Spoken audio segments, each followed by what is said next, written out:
All right, Dr. Flynn, you're a podiatrist. I want to know your opinion on custom orthotics. I would say historically, like in my experience, they are probably overutilized for the majority of patients.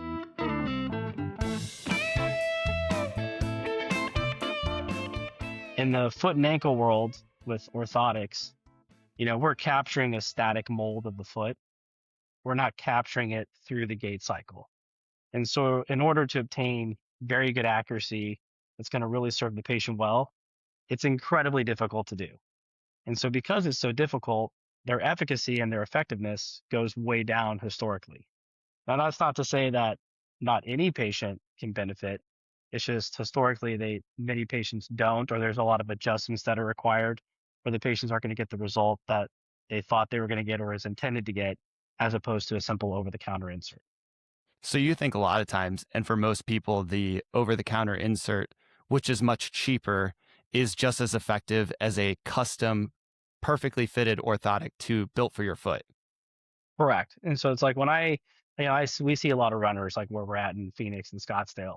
And I would say 85% of the patients that come in and have generalized foot pain or heel pain from running and exercising, it's not that their foot's abnormal, they're just not supporting it correctly.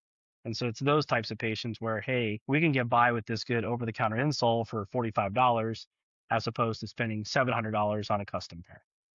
Okay, so $45 versus $700. So it's a massive financial difference. Is that out of the pocket usually, or is that covered by insurance? Some insurances will cover it depending on the carrier and what the pathology is. And then the vast majority of insurances now are moving out of coverage. And so, as we know in healthcare in America today, they're covering less and less, and we're paying more and more. And so that's what I always kind of tell the patients. I'm like, hey, listen, have you tried a good over the counter? And if they say no, then I'm like, well, we might as well go after the $45 one. Because if I can save you 650 bucks, I'd rather you take that home than us take it for something that's almost equivalent. And maybe perhaps spend that some of that money they save on a better pair of shoes, necessarily that may E- help better. exactly. And that's like I tell them the majority of time, like when my feet start to hurt, I just change my shoes and my foot pain goes away. It's just an indicator for me that my shoes are wearing down. And most people don't understand that either, where they come in, they're like, hey, I bought my shoes a year ago. And I'm like, those things were probably toast 6, 7 months ago. They're just not built to last as much as they used to. So why do you think so many people ask for these custom orthotics then? I think, when they go online and Google and historically, like in the profession, in the foot and ankle world, it's the gold standard of conservative care. And so it's like, hey, listen, if you come in, we get you into these orthotics, all your pain's going to go away. But like when I kind of evaluate patients and I do the deep dive into them, lots of times it's more of a muscle imbalance, whether they have tightness in the calf muscles or the hamstrings or even in the lower back. There's patients that are just simply, hey, you're 30 pounds heavier than you used to be. Like myself included, like I've put on a little bit of weight as I get older and I'm like, hey, my feet hurt more than they used to. And I've had many patients now with like the GLP-1s, they lose 40, 50 pounds and then all of a sudden their heel pain goes away. And so I'm like, as a perfect reflection of, hey, this wasn't a biomechanical or a support issue. This was a simply, hey, it's too much body weight for your foot. So it's a accumulated stress issue. If you reduce the accumulated stress, you may not need to spend the $800 on the orthotics. Yeah, exactly. And so that's where, it always helps. Like I always tell them, hey, listen, if you're willing to be out the 45 bucks, try the simple solution. If it works, great. If it doesn't, you're out the $45, then we pursue the customs. Now, there's always those patients that come in that, like, say they have a moderate to severe flat foot that's very flexible. Those patients need more aggressive control. A simple over the counter is not going to do it. That's a perfect candidate for a custom insole to give them the control and support they need because we're trying to maintain that natural architecture of the foot as opposed to allowing it to pronate. And so that'd be like an exception to the rule where you might just jump straight to the custom. But once again, that's, a few patients a week, not 10 a day. Do you feel like your opinion about the orthotics then varies from the opinion of other podiatrists? Oh, 100%. Like I would say safely, you know, I'm I'm not young anymore, but I'm not old. I'm kind of a tweener now, where right at when I was training and moving into the world, into my professional career, I was kind of on that transition of moving away from orthotics into the other means where The middle-aged to older doctors, they lean heavily on orthotics and probably do mini pairs for almost all their patients. Now, the other thing too is they were more trained in those devices than I was. And they were back in the day, we used to make them in our offices. And it's like, I haven't made an orthotic since I was in medical school. And so it's just a lot different world now than it used to be. So you actually used to make them in the office? Yeah, so back in the day, the orthotics would be manually made by the podiatrist. And I remember specifically like when I was in medical school, it was a summer rotation. You had to go down to the orthotic lab. Like I went to medical school in Ohio. We had to drive an hour, go to the orthotic lab. You spent 2 full days there learning the process, manufacturing orthotics, making your own orthotics. So you knew the process kind of like soup to nuts. And so it's one of those things. It's kind of an art form that's also a dying art form. With that being said, though, do they financially benefit from making the orthotics? Yeah, I mean the orthotics are, profitable for the manufacturer. They're profitable for the podiatrist who, if we have to sell them to the patient, obviously we're going to try to make a profit on those for all the legwork and everything like that. But like when you look at like the statistics of accuracy of orthotics, it's over a third requires some form of adjustment.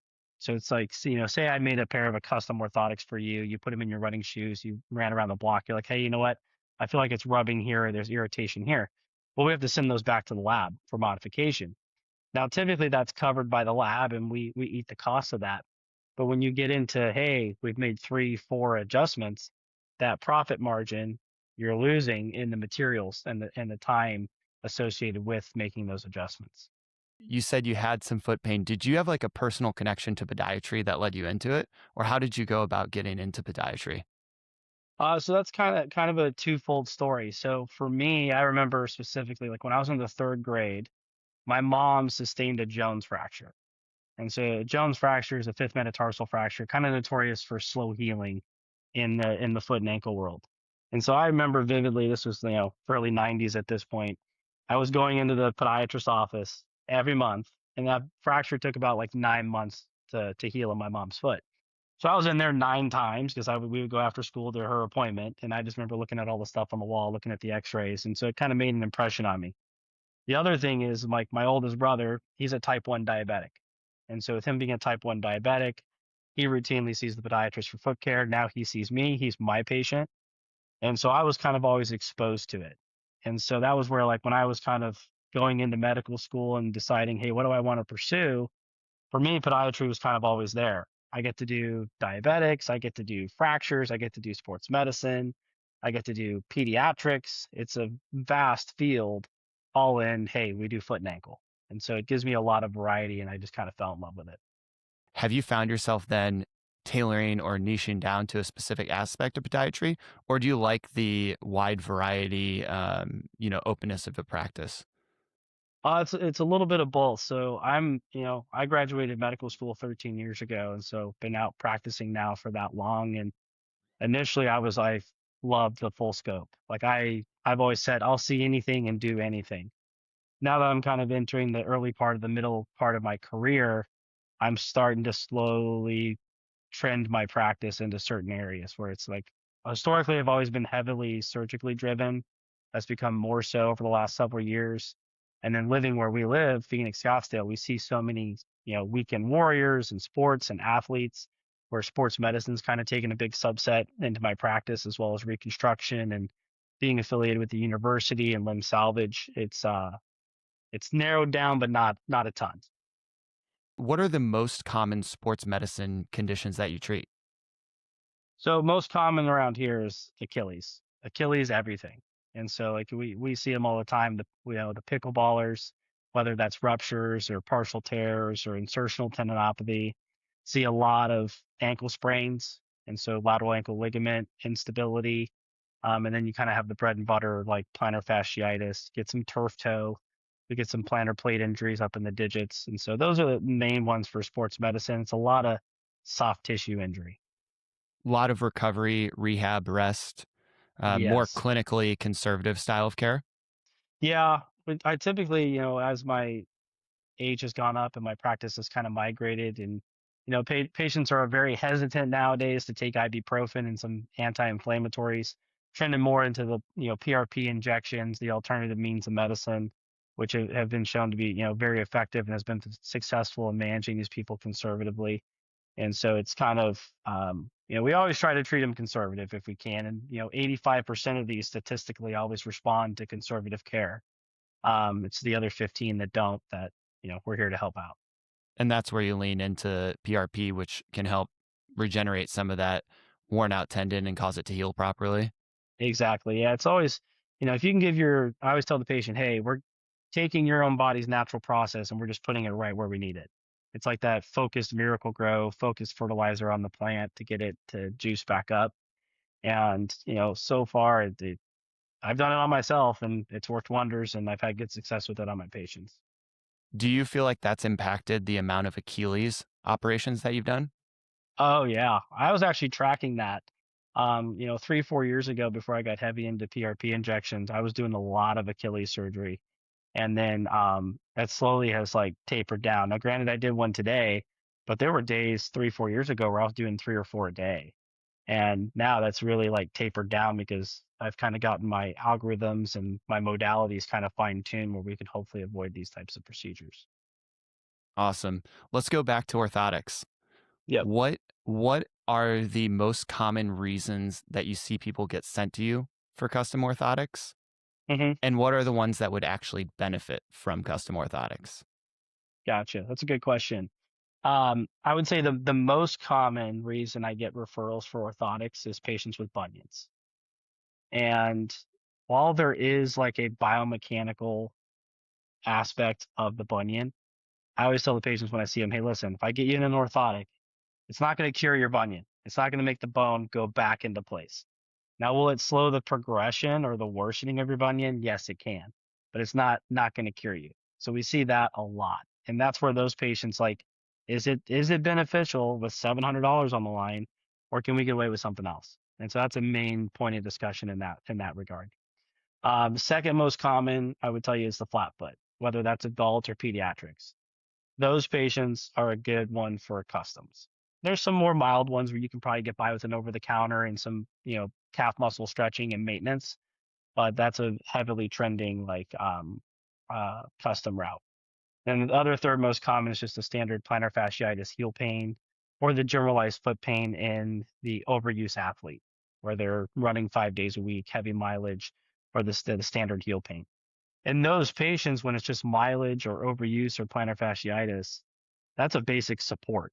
Whether that's custom or over the counter, it's all about just supporting the arch, supporting the foot, reducing the strain on the fascia. And there's multiple ways to skin that cat, whether it's just tape or an over the counter insole. I very rarely go custom on those. Okay, how do bunions form? It's genetic. You can pop it into Google and it's going to give you a bunch of BS and all this other jargon. I mean, I did a bunion on a 16-year-old a few weeks ago. I've done bunions on, 14-year-olds. And it's like, well, it's the shoes and it's the dancing. And it's like, no, you were It's predisposed to genetics. this genetics, 100%. Now Okay. there's things like biomechanics and ligament elasticity that'll play a role into it, but the major driving force is genetics. So is pediatric flat foot then, or people with adult flat feet, is that also genetic too? Yeah, so the pediatric flat foot is genetic. The adult flat foot can be pediatric, now transition into adult. But then there's the what we call the adult acquired flat foot or the progressive collapsing foot deformity, which is where you can start to develop tendon issues, which can lead to collapse of the arch. And so there's kind of two main pathways for that to happen, whether it's congenital or you acquired it from tendon injury or unmanaged pronation. Whenever that happens and you fit them with a custom orthotic, do they then have better outcomes in regard to issues upstream of that, like knee issues, hip issues in the future, back issues? Is there anything? I assume there's research about that. Yeah. So when we look at like we call that the kinetic chain, right? And so, the majority of your practice, you're in the lower back realm, right? And I'm at the other end at the foundation down at the foot. But I see a lot of that. Now, typically that's, middle-aged male, female, 50 plus, up to like 70, where they come in, they've had the pronated foot. Then they've got the, compartment wear in the knee, posterior lateral hip impingement, a little bit of lordosis, and they got that like L3, L4, L5, like radiculopathy, disc stuff. And so it's all that stress and compensation going up, where it's like if you had managed that pronation in that flat foot better earlier, or even now, you're going to offload those areas and make things feel better. And that's where it's like, in the reconstructive foot and ankle world, we always have this saying, position is king, where it's like, hey, if the foot's in position, if the knee's in position, if the hip's in position, everything will function well. Not necessarily it needs to move, it just needs to be straight in the mechanical axis. And so that's where, like, depending on how we control the foot or balance it, dictates how well they do. Okay. And then you also mentioned plantar fasciitis. You went into that a little bit. Why does plantar fasciitis happen, and why does it feel like a nail is getting driven into your heel whenever you have it? Yeah, it's a great question. So most patients come into the office and they book that appointment for like heel pain or heel spurs. And they're like, oh my God. They're waiting to see the x-ray and they're like, do I have a spur? And then I have to go through the whole thing and tell them, hey, listen, like 2% of the time, the spur is the painful thing because the spur is pointing into the foot towards the toes. It's not pointing down towards the ground. So they're not actually walking on the spur. Now, the reason plantar fasciitis happens and the reason why it hurts so bad, first off, is well, it's a ligament on the bottom of your foot. And so it runs from your heel all the way to the base of your toes. Every step you take, it's pulling. It's a dynamic stabilizer of the foot and what we call the windlass mechanism. And so when you take 6, 7, 12,000 steps a day, and like for me, I'm 38 years old. Okay, I've been walking for 37 years. The mileage adds up. And then as we get older, the collagen that makes up that ligament also starts to fatigue or degenerate, like the wrinkles on my forehead. And so it's an overuse kind of chronic nature. Now, most commonly, like when you feel that nail getting driven into the bottom of your heel, it's those first few steps out of bed in the morning. It takes 10, 15 minutes to kind of subside. And then towards the end of the day, well, that's because the tissue has been static all night. It's been at rest. And then when you step down on it and it pulls and it kind of tugs on the bone, you're getting that pulling of the fibers causing the pain, but you're also getting that enthesiopathy, that insertion of the ligament on the heel also being inflamed. And so that's where you get a little bit of bone pain, you get a little bit of periosteal pain, you get ligament pain. So if you're constantly doing that cycle every day, how do you fix it? Constant support, reduce the strain, reduce the load. And so that's where, like, I always tell patients, so like, okay, like, I've got heel pain. Now what do I do? I'm like, well, it's telling you, you got to change your shoes. You need to increase the support. You got to reduce the strain on the ligament. And then they're like, well, how do I prevent this from happening again? And that's all stretching. It's all tissue maintenance. Maintain the pliability and the health of the ligament. Maintain the pliability in your Achilles and in your calf muscles. Anything that we can do to reduce that biomechanical strain now and into the future is going to reduce recurrence. But the thing is we're all Americans. We're lazy. We don't like to maintain anything. And so patients get better, they stop stretching, they start, switching their shoes, the arch support wears down, they don't replace it, and then they bounce back into the office. How much of the Achilles tightness plays a role in plantar fasciitis? It is 100%. And so there's a lot of data like in the foot and ankle world. Like there are surgeons in the Midwest that like they don't do surgery on the plantar fascia. They just do a lengthening of the posterior muscle group, like in the calf and Achilles, to reduce that strain. And so I don't go as that far to where I don't, it's involved in every case, but it's not the sole cause. And that's where it needs to be addressed. It needs to be optimized. But there's other things that we should be doing because it's a multifactorial cause, and so it's a multifactorial treatment.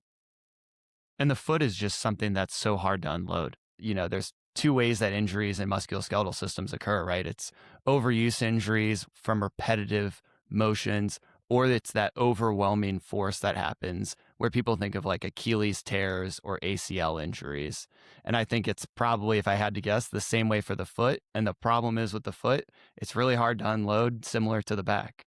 Yeah, no, exactly the same thing where it's like, most of the 95% of cases that we see are going to be those like wear and tear where it's like they got the plantar fasciitis or the Achilles tendonitis. Then you get those overwhelming force ones where it's like, hey, I ruptured my Achilles or I ruptured my plantar fascia. I think the other thing too that we struggle with the people that we treat is, you know, gravity is never off of the lower back. It's never off of the feet. And so it's like, how do you offload it? How do you protect it? How do you rest it? Because people need to stay active. They have lives to lead and they have bills to pay. And so it gets very difficult where it's not, not to downplay upper extremity surgeons, but it's like you can put the shoulder in a sling and it's pretty rested, you know? Yeah, and you can still do most of life's tasks. Exactly. Yeah. Exactly. So Unless it's your right hand challenging. and you're Yeah. right-handed, then you're completely you can't do anything. Yeah. 100%. Stay home. You're screwed. Yeah. Okay, so now it's been 13 years. Yeah. What are you most excited about for the next, say, 5, 10 years? Is there any Yeah. sort of treatment that you found or new advances that you're very excited about? Yeah, so it's a great question. The big trend right now, and I was kind of an early adopter, and now my practice is kind of exploding and really expanding into it, is we're really trending into minimally invasive surgery. And so the main thing that was driving that was bunion surgery. And so I was, my mentor was the guy who wrote the book on the open Lapidus procedure. Hey, pick the bone up, move it, fuse it. It's anatomically straight. It's going to be straight forever. The minimally invasive world kind of evolved because of where we live. There's a lot of patients that want to be active. They need to be able to be back on their feet. They need to be moving. They want to get back exercising. That minimally invasive type surgery changes the recovery from bunion surgery or even minimally invasive Achilles surgery. Everything is trending that direction. Now, there's always going to be certain things that can't be done minimally invasively, but a vast majority of surgery is moving that way. And so it's trying to stay on the forefront of that, implement it into your practice. And if it can benefit your patients, I've always taken the mindset of, hey, I can't be afraid to learn new skills or approach new things.